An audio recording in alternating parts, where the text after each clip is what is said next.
Estimados amigos de la mesa laboral que nos siguen por el Facebook los domingos a las 18 horas. Les doy un saludo muy cordial de parte de la mesa laboral y de nuestros participantes hoy en día. Tengo el agrado de saludar a Gonzalo Crespo, Carlos Derpic y Cristian Amestegui de la mesa laboral, y como invitado especial Rubén Zabaleta, que también es un invitado con cierta frecuencia en nuestro programa y que va a enriquecer en esta ocasión la deliberación que vamos a llevar a cabo hoy. El tema de hoy día es sumamente importante y un tema que al mismo tiempo es importante, controvertido y con una serie de aspectos que valen la pena de ser examinados con la experiencia y la formación jurídica y sociolaboral correspondiente.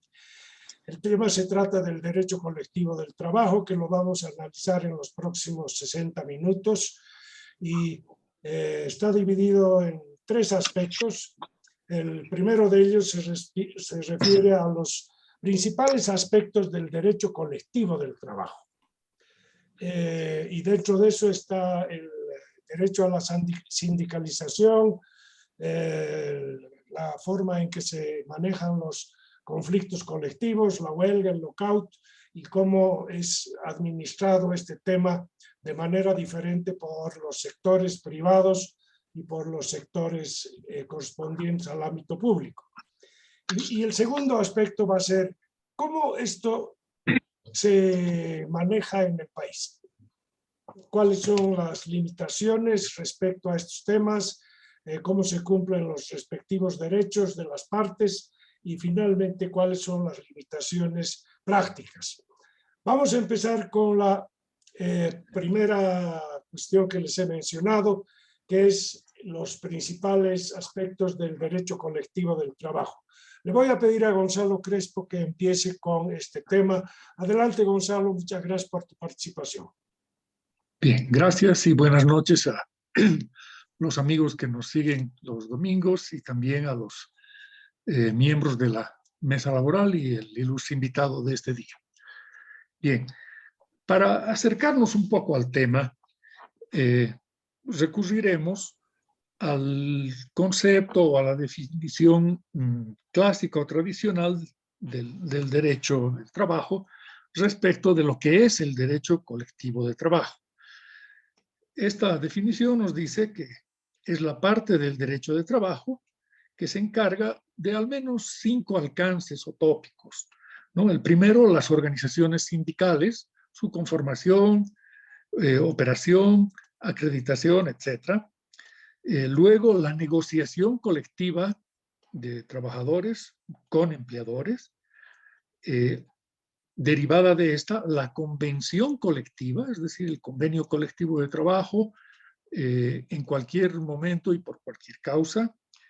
Los conflictos colectivos del derecho colectivo de trabajo como un cuarto tópico. Y finalmente, el desarrollo del derecho de huelga. Estos serían los 5 alcances tradicionales que, sin embargo, no son exhaustivos. Existen muchos detalles derivados de estos 5 que por sí mismos podrían constituir objeto específico y especial del derecho colectivo de trabajo. Vale la pena revisar qué dice la OIT respecto del derecho colectivo de trabajo. El convenio 87 de la OIT sobre libertad sindical y la protección del derecho de sindicación de 1948, aparte del primer convenio, que es bastante general, nos habla ya algo específico sobre derecho colectivo de trabajo. Pero no tenemos un convenio anterior a este de 1948 que se refiera de manera específica. Bolivia ha ratificado este convenio 87 sobre libertad sindical y protección del derecho de sindicación en 4 de enero de 1965. El siguiente convenio que tenemos de la OIT al respecto es el Convenio sobre el Derecho de Sindicación y Negociación Colectiva de 1949, que introduce unas precisiones bastante importantes y relevantes, y este convenio también ha sido ratificado por Bolivia en 15 de noviembre de 1973. Es muy interesante que este convenio hubiera sido ratificado en 1973 en pleno gobierno de Hugo Banzer Suárez, ¿no? Cuando había una proscripción muy rígida y severa respecto de los sindicatos, etcétera, ¿no? Entonces resulta llamativo, sin embargo, aquel. Bien.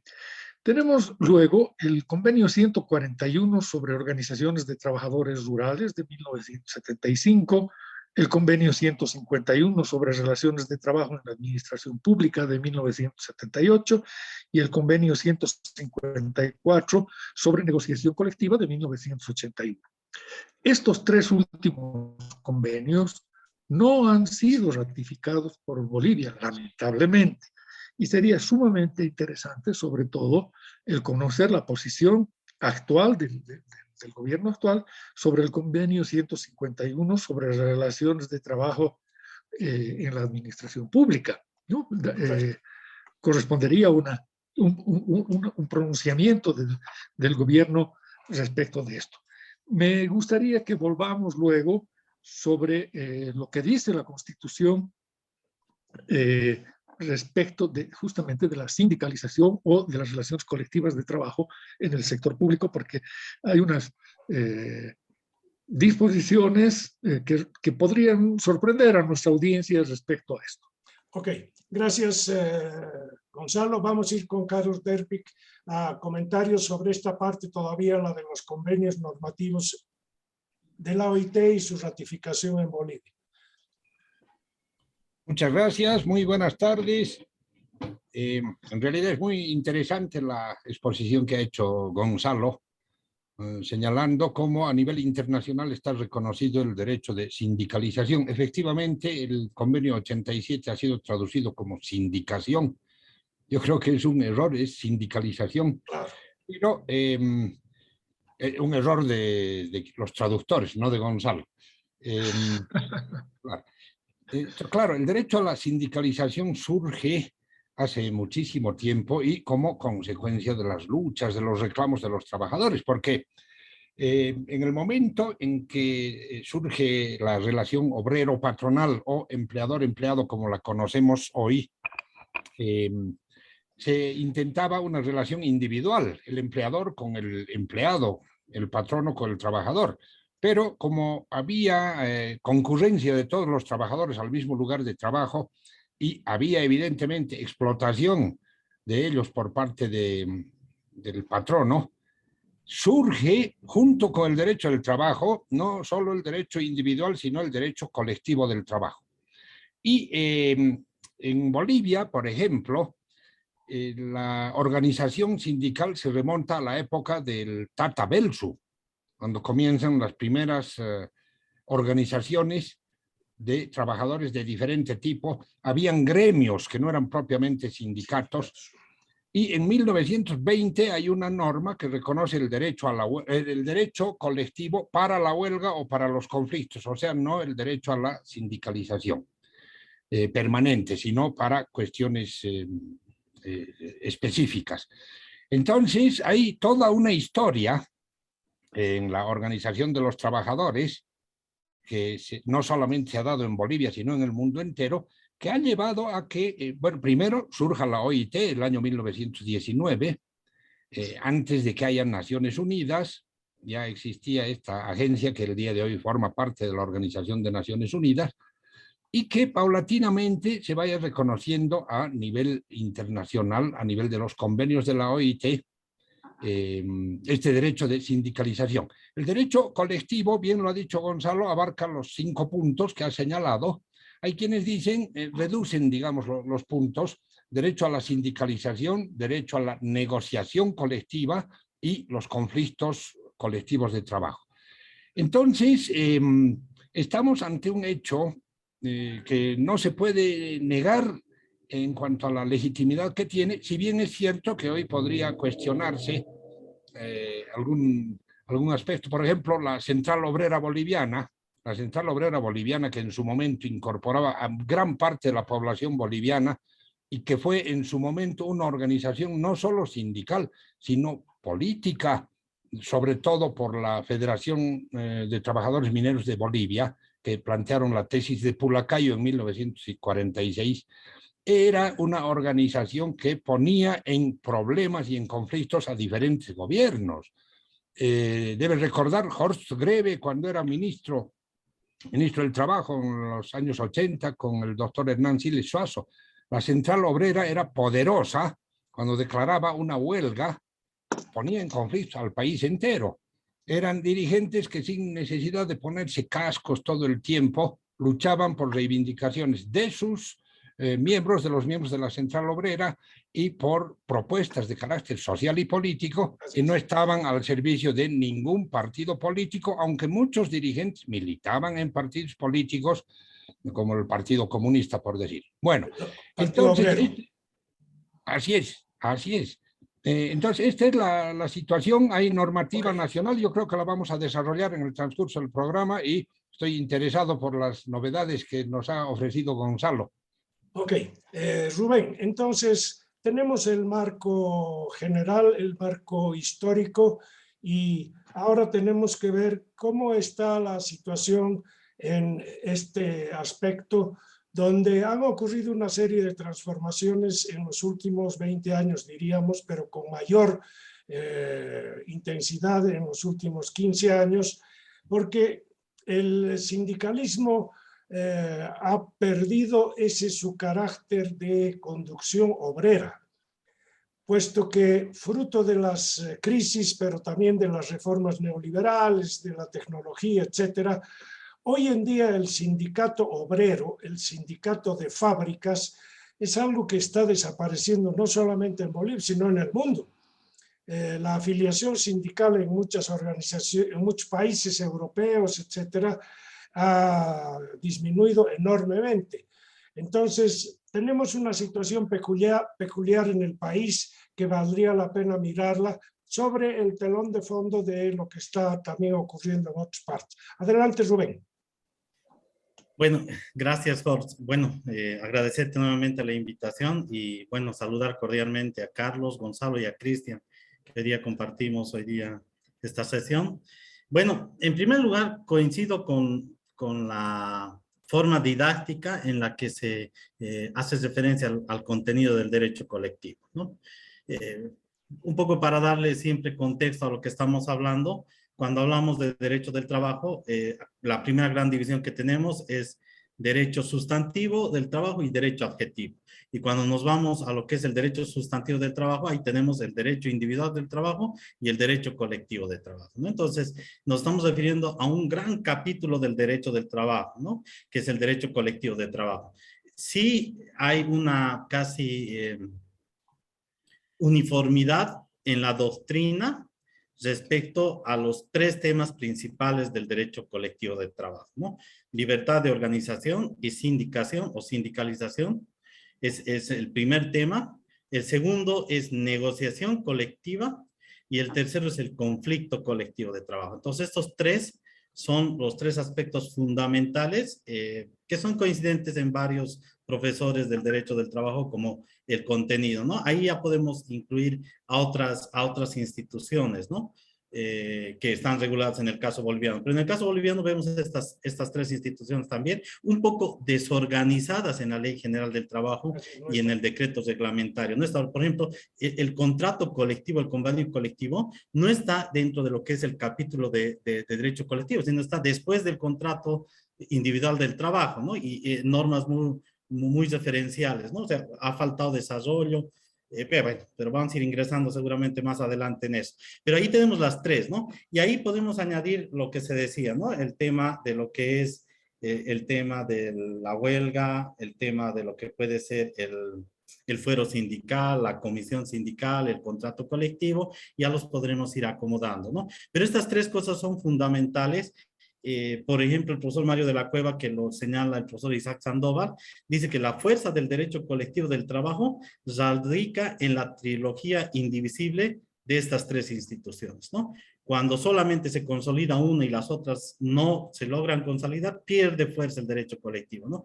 Por ejemplo, seguramente vamos a ver más adelante ejemplos donde hay libertad de organización, pero no hay regulación de lo que es la negociación, y menos llegar a un tema de conflicto, ¿no? Entonces, claro, se garantiza la libertad de organización, pero está faltando el tema de tener esa capacidad de negociar, ¿no? Eso en primer lugar. En segundo lugar, tal como tú señalas, el derecho laboral en esencia es una regulación entre trabajadores y empleadores, ¿no? Cuando hablamos de derecho colectivo estamos hablando de trabajadores que pertenecen a una organización, el sindicato contra con el empleador o el grupo de empleadores, ¿no? Y a su vez, como esto es siempre con una línea del tripartismo, la intervención pública en este ámbito, ¿no? Ahora, desde ese punto de vista, entonces vamos a encontrar que hay libertad de organización, hay libertad de negociación y conflicto en el ámbito del derecho del trabajo como regulación de relaciones laborales entre trabajadores y empleadores. Pero también hay un derecho colectivo porque, claro, el tema de lo que es el tripartismo marca un tema internacional y además un tema de implicancia en el marco de políticas nacionales por el tema de la gobernanza. Entonces, este tema del derecho colectivo es fundamental para el tripartismo, para el tema internacional, para el multilateralismo, cómo se consolida ahí, cómo tenemos nuestra representación, cómo se hace el tema de lo que son las normas internacionales del trabajo, pero también es muy importante tomar el tema en el ámbito nacional, estoy diciendo, saliendo de lo que es el tema estrictamente vinculado a los conflictos laborales entre el sindicato y su empleador, ¿no? Sino hablar de esa negociación laboral colectiva que se da en el ámbito nacional para la gobernanza, ¿no? Entre el Estado, las organizaciones de empleadores, las organizaciones de trabajadores, ¿no? Entonces, ese también necesita un desarrollo, una práctica de regulación, ¿no? Entonces, ese es en primer lugar lo que hoy día habría que tener un enfoque de ver cómo está nuestra legislación para ver qué ajustes se tiene. Si nos vamos a la regulación estricta de la relación entre sindicatos y empleadores, seguramente vamos a encontrar que no está de forma sistemática o organizada en nuestra Ley General del Trabajo y nuestro decreto reglamentario. Faltan muchas cosas. Probablemente donde un poquito más se ha desarrollado es en la garantía de la libertad de organización. Claro, con algunas cosas que faltan por avanzar, seguramente por el tema de lo que mencionabas de los trabajadores que pertenecen al sector público y también seguramente el tema de la negociación.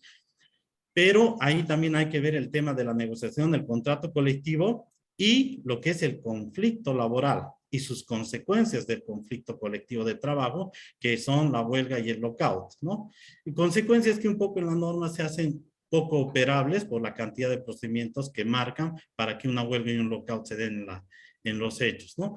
Eso como una primera parte. En la segunda parte, hay que ver el carácter nacional, ¿no? Si nos estamos refiriendo cómo está el tema del derecho colectivo en sus 3 capítulos en la empresa, cómo está eso en el nivel regional, el departamento, cómo está en el nivel sectorial, industria y comercio, y cómo está en el nivel nacional, ¿no? O sea, cómo se construyen hoy día temas de políticas o cómo se atienden temas de peticiones que realicen las organizaciones sindicales, ya sea de trabajadores o de empleadores, ¿no?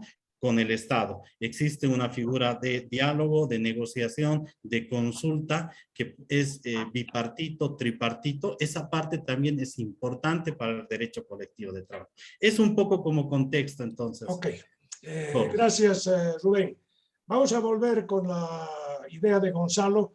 Entraremos a la parte de la administración del conflicto.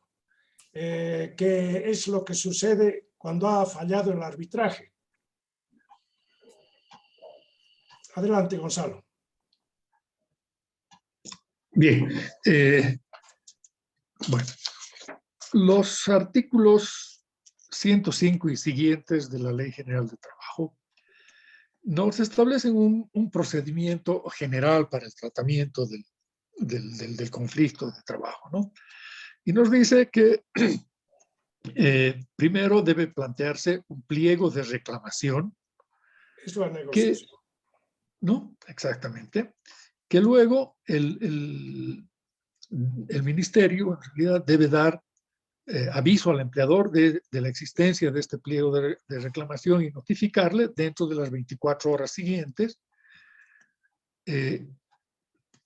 Y a continuación, ambas partes, cada una de las partes, empleadora y trabajadores, deben acreditar 2 representantes ante el ministerio para efectos del inicio del procedimiento de conciliación. Inmediatamente después debe constituirse y empezar a operar la Junta de Conciliación, que tiene 30 o 72 horas para considerar preliminarmente el conflicto. Se abre un periodo de, entre comillas, de prueba de 7 días para que las partes aporten sus razonamientos, más que pruebas en realidad, y finalmente existiría un plazo de 15 días para emitirse la resolución final de esto, ¿no?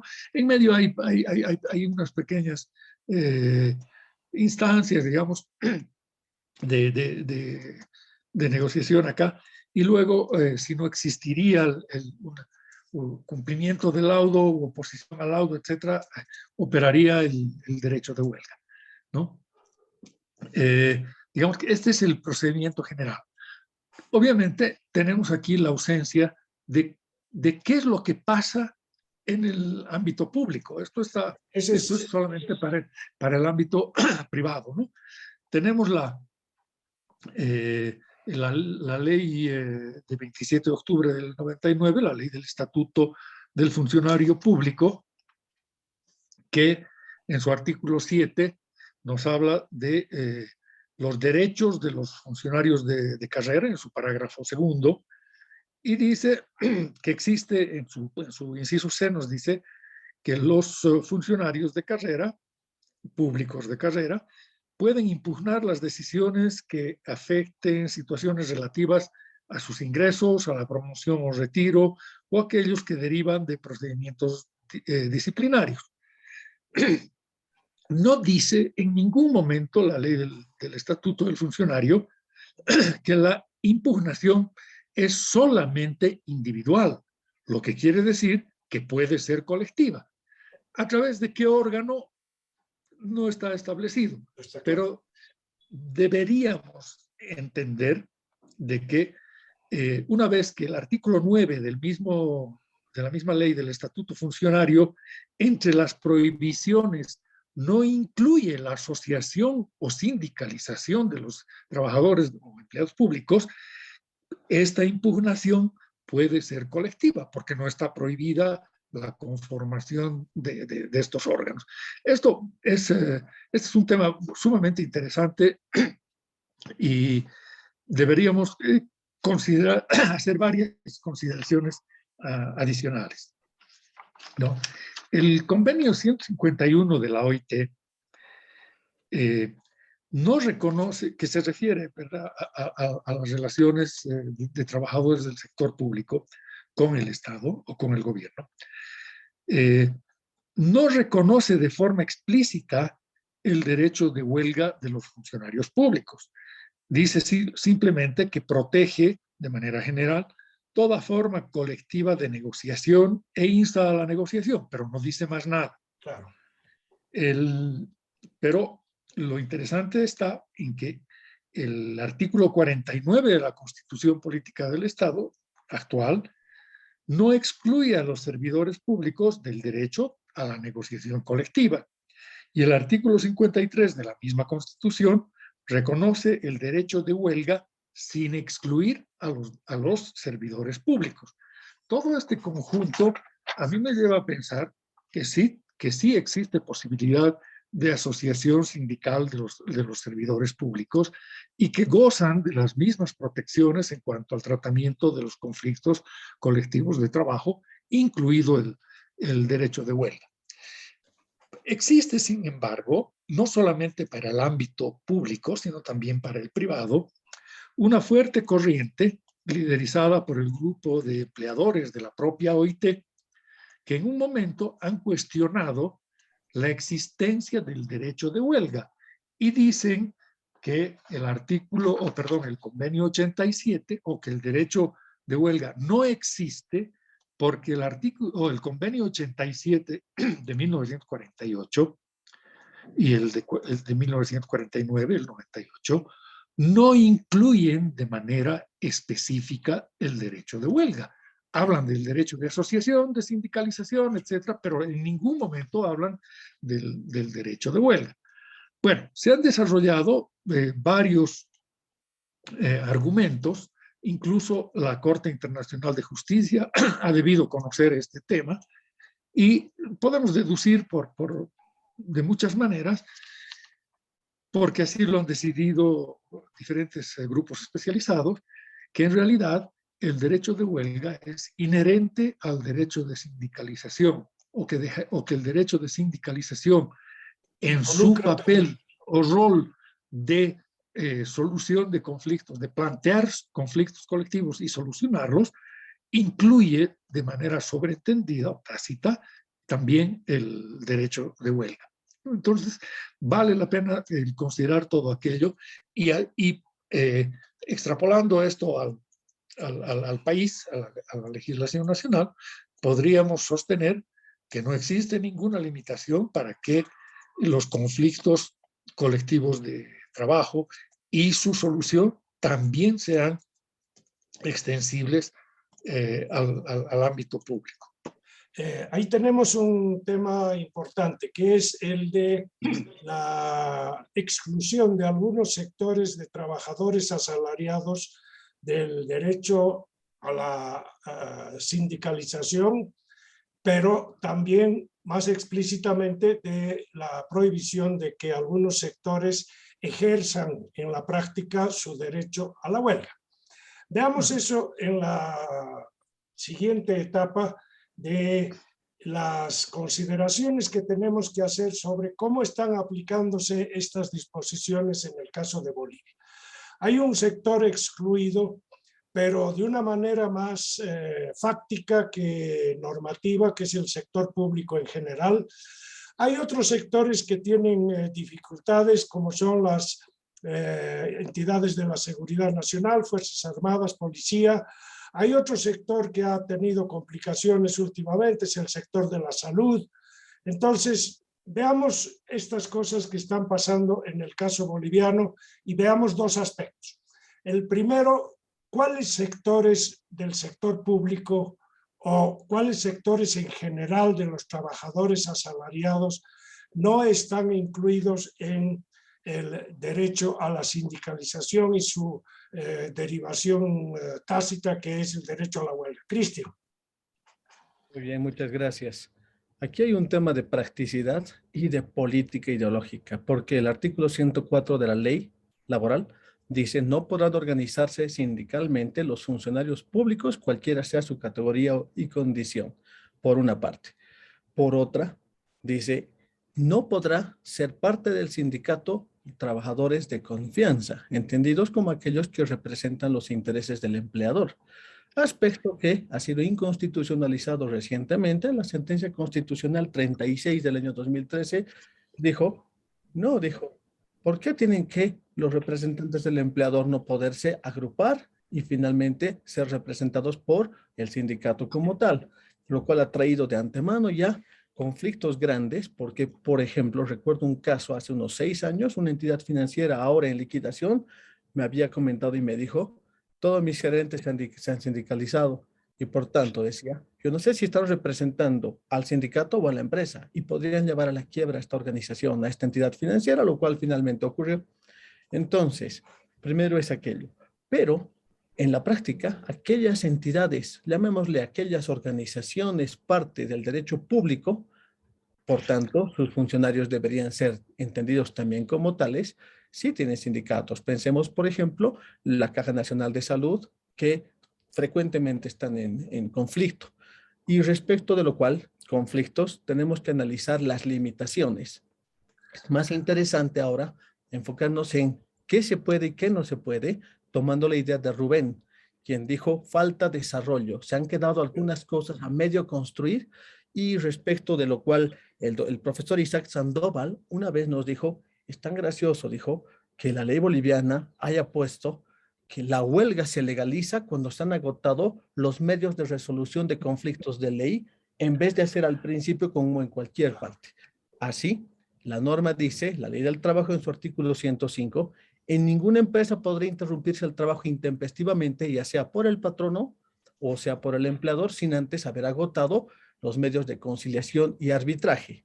Bien, ahora, sobre ello, si tienen que agotar, también tenemos que entender que ya en cierto momento ilegalizaron aquello. El decreto ley 2565 dijo, aquel empleador que sufra un paro sin haber seguido el lineamiento procedimental del 105 y siguientes de la ley laboral, dice, serán despedidos finalmente. Sus contratos serán rescindidos sin emolumento alguno. Es decir, vamos a entender una forma de despido legal, porque la norma lo está diciendo, cuando esto hubiera ocurrido más de 3 días. Al decir más de 3 días, entenderemos que es 4. Bien, ahora, las huelgas generales están prohibidas por este decreto ley, las huelgas de simpatía o solidaridad también fueron incluidas. Bueno, las limitaciones en suma son, primero, en Bolivia, para que haya una huelga legal, tienes que tener, tal y como dijo Gonzalo, un pliego de peticiones, seguido de un pliego de reclamaciones, seguido de una junta de conciliación que no haya arribado a un acuerdo total o parcial. Si es total, todos los temas se irán a arbitraje. Si es parcial, los temas sin acuerdo se irán a arbitraje. Entonces, para que haya pliego de peticiones, que es el primer requisito, tiene que haber sindicato. ¿Y qué pasa con los trabajadores no sindicalizados? Muchísimas, casi todas las empresas que no tienen sindicato. ¿Cuál es entonces su forma de resolución de conflictos colectivos? Un tema por desarrollar. Segundo, ya, digamos que no llegamos a un acuerdo en las juntas de conciliación organizadas por el Ministerio de Trabajo, después de haber agotado pliego de peticiones sin acuerdos totales o parciales, pasando por pliego de reclamaciones. Se organizará arbitraje. Pero es llamativo porque en arbitraje, primero, las reglas están tan básicas donde obligan a que cada una de las partes se busque su árbitro y le pague. No hay, como en arbitraje comercial, listas de árbitros que el Estado les pague, aunque sea que las partes en conflicto, sindicato, que es un ente autónomo con patrimonio propio y empresa, pongan una cuota y de ahí se elige y se le paga honorarios. Cada uno tiene que buscarse su árbitro y ahí empieza el problema por el tema de neutralidad e imparcialidad. Y segundo, el Ministerio de Trabajo es el árbitro dirimidor. Entonces, lo que he visto en la práctica ha sido que los sindicatos forzaban ir a arbitraje en todos los casos porque tenían de incondicional al árbitro dirimidor. Claro. Y siempre salía entonces lo que ellos querían. Gran conflicto reciente, el tema de los 20 y tantos millones de dólares de Minera San Cristóbal respecto al salario dominical de los trabajadores en mina, por ejemplo. Sobre lo cual recientemente ha sido inconstitucionalizado aquello porque se ha dicho, no pueden forzarte a ir a arbitraje porque el artículo 103 de la propia ley laboral dice que tiene que haber un acuerdo y si una de las partes dice yo no me someto a arbitraje, el conflicto debería yacer y ser resuelto en el juez natural, el juez laboral. Esa es la sentencia constitucional 1064 del año 2019. Bien, cambio ahora a la segunda limitación respecto a huelgas, porque el Código Penal también ha sido cambiado y 2 artículos en específico nos interesan. El 232 sobre sabotaje y el 234 sobre huelgas ilegales y lockout. Sobre sabotaje, quisiera hacer la comparación para que sea completo el análisis. Decía, el que con el fin de impedir o entorpecer el desarrollo normal del trabajo o de la producción, invadiere o ocupare establecimientos industriales, agrícolas o mineros o causare daños en las máquinas, provisiones, aparatos o instrumentos en ellos existentes, será sancionado con privación de libertad. Ahora, por la ley 316 reciente, dice, el que impida o entorpezca el desarrollo normal del trabajo o de la producción, invadiere u ocupar establecimientos industriales, agrícolas o mineros o causar daño en las máquinas, provisiones, aparatos, será sancionado con privación de libertad, siendo y quedando exento de responsabilidad del dirigente sindical o trabajador que dentro de un conflicto o en el ejercicio de derecho a huelga, fíjense que hay dos, ingrese pacíficamente al establecimiento industrial, agrícola o minero para defender sus intereses. Entonces han como que flexibilizado aquello. Y finalmente, el 234 decía, el que promoviera el lockout, huelga o paro declarado finalmente ilegal por las autoridades será sancionado con privación de libertad. Y ahora el artículo ha sido derogado. Entonces, para cerrar la idea, entonces, si uno va, de hecho, al artículo 9 del reglamento de la ley del trabajo, una forma desvinculatoria era salida masiva o abandono masivo del trabajo por parte de los trabajadores, básicamente una huelga, siempre y cuando el inspector laboral diera una instrucción de retorno que fuera incumplido. La instrucción que no pasa. Entonces, en este momento la movida nacional es pro paros, pro huelgas, porque el instigador es la autoridad. Eso es lo que veo diariamente. Ok, Carlos, complemento sobre esta situación que ya la vamos tipificando como que venía bastante huérfana de todos los elementos que se requieren para regular, normar y hacer que funcionen los procedimientos establecidos en materia de conflictos o peticiones que empiezan como peticiones y finalmente pueden acabar en la huelga. ¿Algunos complementos tuyos sobre la materia? Sí, cómo no. Yo creo que no está nunca de más recordar que la legislación laboral en nuestro país es incompleta y se ha hecho muchas veces al calor de los conflictos para superar una huelga, evitar un reclamo, una cosa así. El propio hecho de que la ley del trabajo y la legislación laboral sea tan desordenada que no es fácil encontrar determinadas instituciones nos muestra la improvisación con que se ha redactado esto. Y en materia de derecho colectivo, como lo ha dicho Rubén, falta pues desarrollo y sistematización. Por ejemplo, la ley del trabajo considera como sinónimos al pliego de reclamaciones y al de peticiones. Y no son lo mismo. El pliego de reclamaciones es sobre los derechos reconocidos por ley o por algún convenio colectivo, y el de peticiones por nuevas conquistas. El pliego de reclamaciones, que en ningún caso tiene que seguir al pliego de peticiones, el pliego de reclamaciones no tiene un procedimiento propio. Lo único que hay para el pliego de reclamaciones es el proceso por infracción a ley social, artículo 222 del Código Procesal del Trabajo. En cambio, el pliego de peticiones tiene otro tratamiento. Ahí hay un procedimiento que lo ha mencionado Gonzalo Crespo, de primero el pliego de peticiones, la negociación directa, la junta de conciliación, si no hay acuerdo, arbitraje. Y aquí hay una figura muy interesante en la legislación. Si el laudo arbitral favorece al empleador, él tiene, las partes, no solo el empleador, las partes tienen la posibilidad de conseguir que se lo declare obligatorio por el Ministerio del Trabajo, caso en el cual la huelga que pudiera declararse es ilegal de todas maneras. Esto también nos lo explicó Isaac Sandoval Rodríguez. Entonces, creo que esto es lo que ha llevado a que en nuestro país primero se declare la huelga y después se negocie, con los graves perjuicios que eso trae para las empresas públicas o privadas. Correcto. Entonces hay que regular de manera adecuada todo esto, pero hacer un procedimiento ágil que no dilate en el tiempo. Con Rubén hemos estado una vez en un arbitraje, cuando él era director general del trabajo.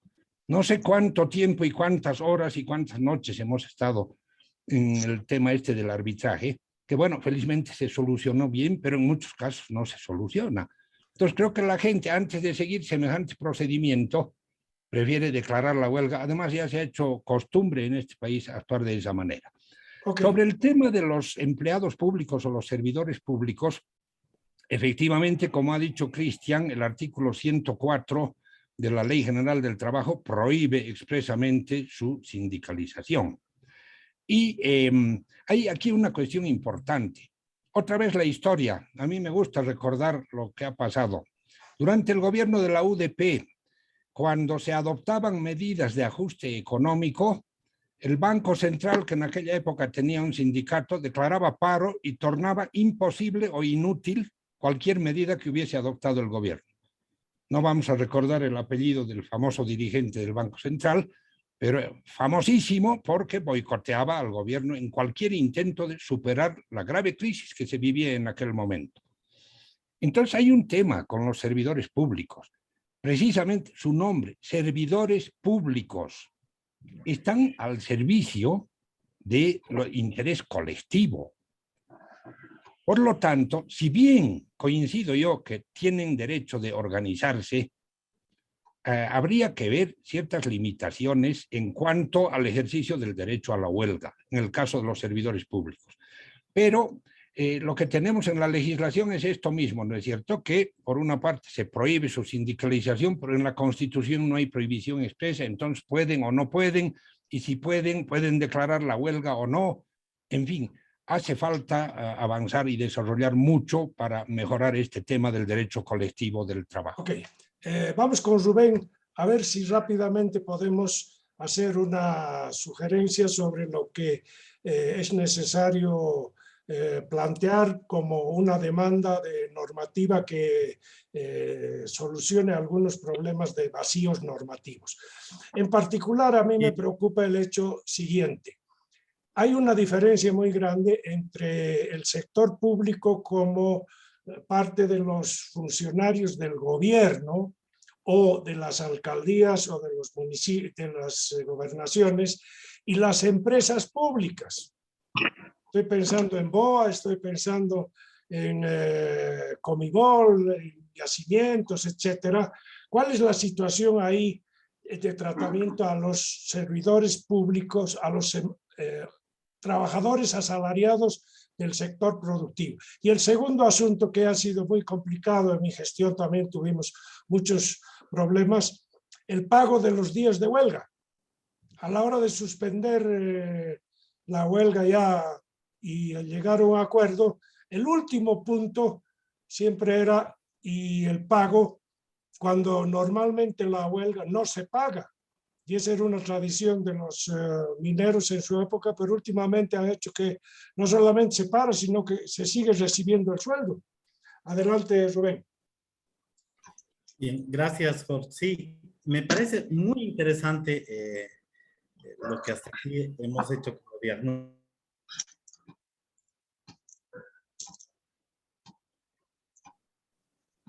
Uy. Se congeló. ¿Y qué otros conflictos hoy día no están pudiendo ser regulados por la legislación laboral? Y aquí hay que hacer una puntualización que yo hacía en un conversatorio que me invitaste respecto a lo procesal. Y yo en esta ocasión te decía que en un diagnóstico que se realizó, se determinó que en materia laboral, por su especificidad, no todos los conflictos se resuelven ante el juez de trabajo. O sea, no todos los conflictos tienes que esperar a que un juez laboral determine y aplique la norma en un caso concreto.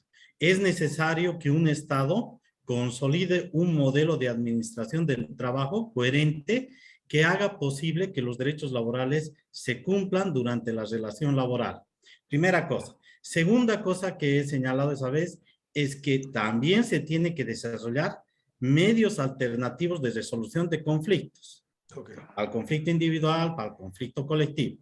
Entonces, hay dos trabajos que se hacen previamente a que todo recaiga sobre un sistema judicial, ¿no?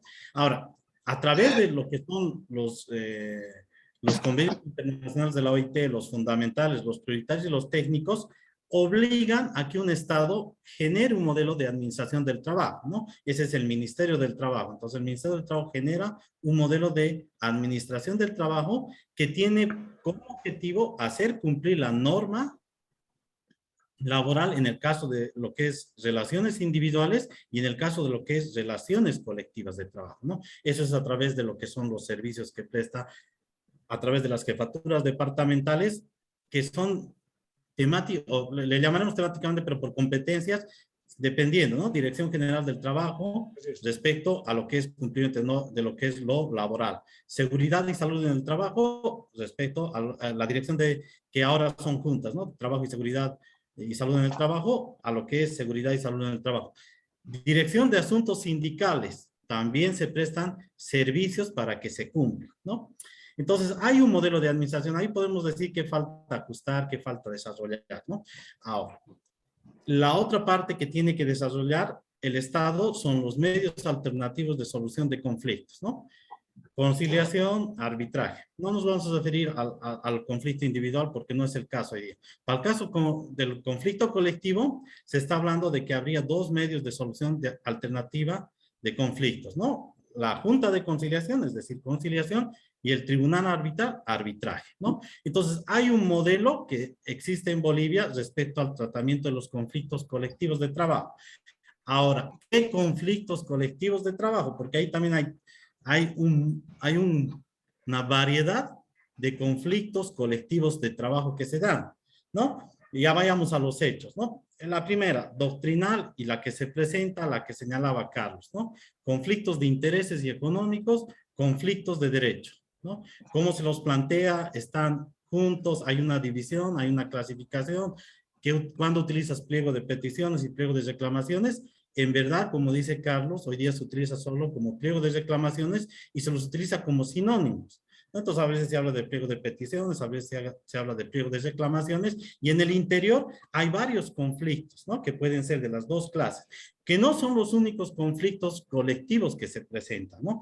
Se presentan conflictos mixtos, que a veces son indeterminables, uno, conflictos intersindicales, conflictos intrasindicales, ¿no? O sea, el Ministerio del Trabajo tiene medios para solucionar estos tipos de conflictos, ¿no? O sea, es un poco más de solo pensar en el modelo que está en la ley y en el reglamento, ¿no? Entonces hay otro tipo de conflictos, por ejemplo, el intersindical, cuando hay un conflicto de dos o más sindicatos en la empresa, o cuando existe un conflicto entre dos o más sindicatos a nivel de federación o a nivel de confederación, ¿no? Entonces hay modos de solucionar esos conflictos, ¿no? Que no necesariamente vinculan también a las organizaciones de empleadores, o los conflictos intrasindicales, que normalmente se dan al interior del sindicato, cuando el sindicato empieza a perder fuerza sobre sus organizaciones, o porque no tiene muchos sindicalizados dentro de la organización, o porque a veces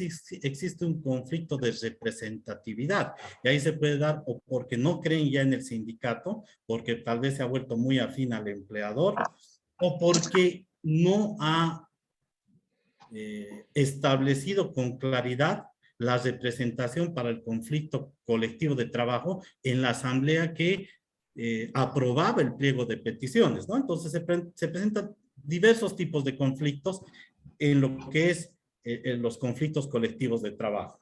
Ahora, esos yo los mencionaría dentro de los que pueden estar para resolverse por la Ley General del Trabajo y el decreto reglamentario. Ahora, hay otros conflictos que también son colectivos, pero ya un poco van más allá de lo que puede ser la regulación que está en la Ley General del Trabajo y en el decreto reglamentario. El pliego de peticiones, por ejemplo, de la Central Obrera Boliviana, ¿no? No lo vas a someter al procedimiento que está en la Ley General del Trabajo. O otros pliegos sectoriales, ¿no? Por ejemplo, los trabajadores de salud pública pueden presentar un pliego específico, o los trabajadores de seguridad social. ¿Por qué? Porque, claro, la idea siempre es, ¿no? Libertad de organización, libertad de organización, tenemos la posibilidad de negociar y ir al conflicto, ¿no? Entonces, ¿será ese el camino? ¿Será ese el procedimiento? Y ahí un poco entra el tema que se señalaba. ¿Está garantizado los derechos para todos los trabajadores que tienen relación laboral? Bueno, ahí la primera respuesta puede ser, para los que están bajo la Ley General del Trabajo en el sector privado, sí, se les aplica el procedimiento que está en la ley. ¿Qué pasa con los trabajadores que pertenecen al sector público y están regulados con la Ley General del Trabajo, primera cosa. ¿Y qué pasa con los trabajadores del sector público que están regulados con el estatuto del funcionario público o con otra norma o estatuto especial, ¿no? Ley de municipalidades, trabajadores, salud pública, la que fuese que manda, que es una norma administrativa, ¿no? Entonces ahí primero ves cómo está su libertad de organización. Se ha consolidado, en muchos casos sí, hasta en los casos en que no pueden trabar conflicto colectivo bajo la Ley General del Trabajo, ¿no? Sector salud, sector educación, ¿tienen libertad de organización? Sí, ciertamente han consolidado tener organizaciones sindicales, ¿no? Pero claro, el tema de aplicar lo que es el procedimiento de la Ley General del Trabajo y el decreto reglamentario es donde está la restricción, fundamentalmente por lo que señalaba, ¿no? El tema de cómo se va a atender y cómo hay un posible conflicto y unas posibles consecuencias de la huelga, ¿no? Entonces, ese es un tema que hoy día está impidiendo que se le aplique el tema de la ley por las previsiones legales que ha señalado Cristian, ¿no? Entonces, vayamos otra vuelta al empiezo. O sea, libertad de organización para todos, no. Hay restricción para los trabajadores que están en el sector público, ¿no? Como señalaba también Gonzalo, hay un convenio específico, el 151, sobre las relaciones de trabajo en la administración pública, convenio que no está ratificado por Bolivia, ¿no? Entonces, claro, si estuviera ratificado, pues en la fuerza de que se cumpla ese convenio, que se avance, no solo en la libertad de sindicalización, sino también que se avance en procedimientos que tengan que ver con la negociación, ¿no? Se puede ir avanzando en ese aspecto, ¿no? En todo caso, hoy día no tenemos señales claras de que la libertad de organización para sectores públicos estuviera avanzando, fundamentalmente en los que pueden ser los trabajadores del Estado, ¿no? O sea, no ha habido mayores modificaciones sobre esa regulación, ¿no? Ahora, sobre las consecuencias, también me parece muy importante lo que señalaba Gonzalo y hay que puntualizarlo, ¿no? El tema de la huelga, claro, en la mayoría de las legislaciones está señalado la huelga, pero ¿qué es la huelga, no? ¿O qué implica una huelga, no? Entonces, muchas interpretaciones respecto al convenio 87 han dado lo que son la comisión de expertos de la OIT. Es por eso que el grupo de empleadores en la Conferencia Internacional del Trabajo del año 2012 ha formulado observaciones sobre el trabajo de la CEARC, sobre el convenio 87, ¿no? Estas observaciones se les ha planteado en un documento que se llama Descargo de Responsabilidades. ¿Por qué? Porque si revisan o si revisamos todos el convenio 87, en el convenio 87 en ninguna parte hay una referencia clara a lo que es la huelga, ni especifica qué es la huelga, ¿no? Entonces, por eso es que existe esta observación, ¿no? Y además esa observación del grupo de empleadores está dirigida a que la comisión de expertos de la Conferencia Internacional del Trabajo no puede hacer actividad de interpretar los convenios, ¿no? Simplemente tiene que hacer sus opiniones en cuanto a la aplicación del convenio, ¿no? ¿Por qué? Porque alguna vez hemos hablado de todo el procedimiento de lo que es la aprobación de una norma internacional, ¿no? La norma internacional es una construcción tripartita. Ahí no voy a reducir en eso para no avanzar todas las etapas de lo que es la aprobación de un convenio, ¿no? Es tripartito. Entonces, una comisión de expertos no puede interpretar, ampliar, modificar un convenio internacional, ¿no? Y entonces ese es el problema que ha señalado.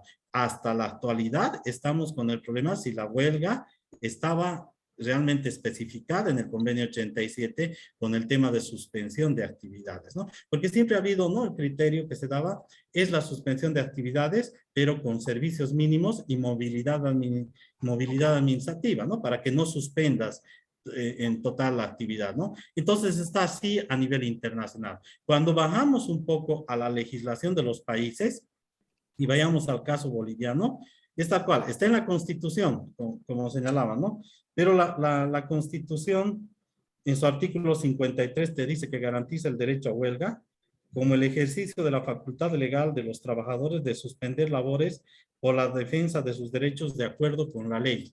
Se está yendo de acuerdo con la ley. Y cuando hace la referencia de acuerdo con la ley, nos estamos refiriendo a las leyes que puede haber respecto a la huelga. La única que tenemos es la Ley General del Trabajo, que como les decía, alcanza solamente a las relaciones laborales bajo la Ley General del Trabajo que pueden activar el procedimiento del tratamiento de conflictos colectivos previstos en la Ley General del Trabajo y en el decreto reglamentario.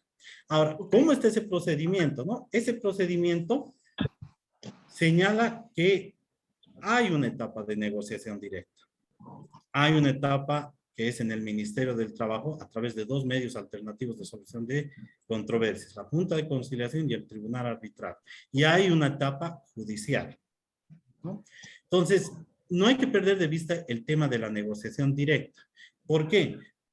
Vayamos a la esencia de lo que es el conflicto colectivo. Lo que le interesa a un país cuando existe el conflicto, ya sea individual o colectivo, pero ahora me refiero al colectivo, es que se generen procedimientos y formas de superar el conflicto, perdón. Lo que tiene que haber es que se supere el conflicto, ¿no? No hay que ir por el desastre, ¿no? Y al final huelga, ¿no? Y si no, huelga, ¿no?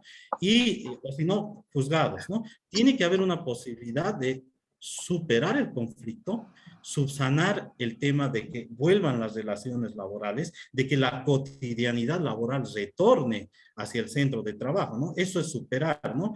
Y es por eso muy importante el tema de la negociación directa, el arreglo directo, ¿no? Que posibilite que aquí no hay una respuesta positiva para todo lo que se plantea, ¿no? La negociación directa marca que hay un nivel de negociación en el cual hay un análisis del pliego y hay una forma de solucionar. Tal vez en el caso boliviano, hoy día un poco estamos en el desgaste de estos procedimientos, ¿no? No digo de forma total, porque no podemos negar que muchos sindicatos y muchas empresas resuelven sus conflictos de forma directa en la empresa. Eso hay, ¿no? Yo lo conozco y seguramente los que me acompañan hoy día conocen que hay muchas empresas en que solucionan sus conflictos, anualmente hay pliegos y anualmente hay convenios, ¿no? Pero también es cierto que hay otros sectores y otras empresas en que se está desbordando el tema de la negociación directa, La ¿no? tiranía Ya del tiempo nos está cortando la posibilidad de continuar y profundizar eso que está señalando. Estamos muy cerca de la conclusión del programa. Ay, perdón, concluyo, ¿no? Y no está tal vez sirviendo la intervención del Ministerio del Trabajo en el tema de lo que es la Junta de Conciliación y el Tribunal Arbitral. En esos hechos controvertidos están existiendo mucha forma de protestas, de recursos para no someterse a esas vías de conciliación y Tribunal Arbitral. Pues me quedo ahí, miles de disculpas. Gracias, Rubén. A ver, vayamos rápidamente, Cristian, sobre el tema de que también hay una serie de limitaciones, de hecho hemos llamado, para la administración y para la práctica del derecho colectivo y su remate eventual en un conflicto colectivo. Entre las que hemos mencionado es el de la informalidad. Tenemos que el mercado de trabajo en Bolivia contiene al menos 2/3 de informales. ¿Cómo se resuelven los problemas de este sector que tiene la característica de informalidad? Lo que no quiere decir que todas las empresas unipersonales o pequeñas y medianas sean del mismo tamaño y con la misma cantidad de trabajadores. Hay informales que tienen numerosos empleados. La realidad muestra que se ha vuelto tan caro tener una persona vinculada a la planilla que los informales, que es la gran parte de los trabajadores bolivianos, se está hablando que las últimas estadísticas muestran que es tan desastroso lo que Rubén llama el modelo boliviano de administración, es tan estrepitosamente fracasado que 12% de la población ahora está en planilla. Era 20 por lo menos, 20, 22, bueno, ha caído a 12% y cada vez menos. ¿Qué hacen? ¿Cómo resolver sus conflictos? En el contexto que el conflicto es inherente al ser humano. Finalmente, el trabajador va al Ministerio de Trabajo y pide que citen al empleador y probablemente empieza 2 cosas. O un diálogo directo, porque ellos están guardando, es lo que he visto en general, guardan ahora un dinerito para probables conflictos y después ya nadie continúa el proceso de conciliación individual. O B, O B, finalmente el empleador pide declinatoria de competencia por el lado de, bueno, que vaya a la justicia a pedir lo que considere. Y ahí otra vez se habilita la posibilidad de negociación. Eso está pasando sobre la informalidad. Ok, a ver, veremos para finalizar, Gonzalo y Carlos. Primero, Gonzalo, cómo estamos con estas circunstancias de hecho. Hemos visto que en la normativa general hay limitaciones, hay obviamente una mala capacidad de administrar lo que ya existe normado y que falta calidad funcionaria más que norma vigente. Entonces, ¿cómo ven esta situación de la solución de las peticiones y los conflictos laborales colectivos en la práctica boliviana? Bien, gracias. Bueno, tenemos limitaciones de tiempo como para abordar cada uno de los tópicos que correspondería relativo a las limitaciones. Por ello, me gustaría hacer simplemente un apunte respecto a una de las formas de resolución de estos conflictos colectivos. Y es un tema que hemos tratado en la mesa laboral con mucho detalle, y se trata de la huelga directa, que debería reconocerse el derecho a esta huelga directa en algunas circunstancias, porque resulta impracticable y resulta además injusto el someter a trabajadores a un procedimiento largo, tedioso, no bien desarrollado, etcétera, cuando existen razones justificadas para hacerlo, sobre todo en tres situaciones concretas. Cuando existe por parte de los empleadores incumplimiento en el pago de aportes y retenciones a la seguridad social de corto y de largo plazo. Un segundo caso sería el incumplimiento del pago de la remuneración del propio trabajador. Y un tercer caso, aquellas situaciones que ponen en riesgo la vida de los trabajadores de manera evidente, que no necesita probanza y que no ofrece controversia. Muy bien. Carlos. Sí, coincido con las propuestas de Gonzalo.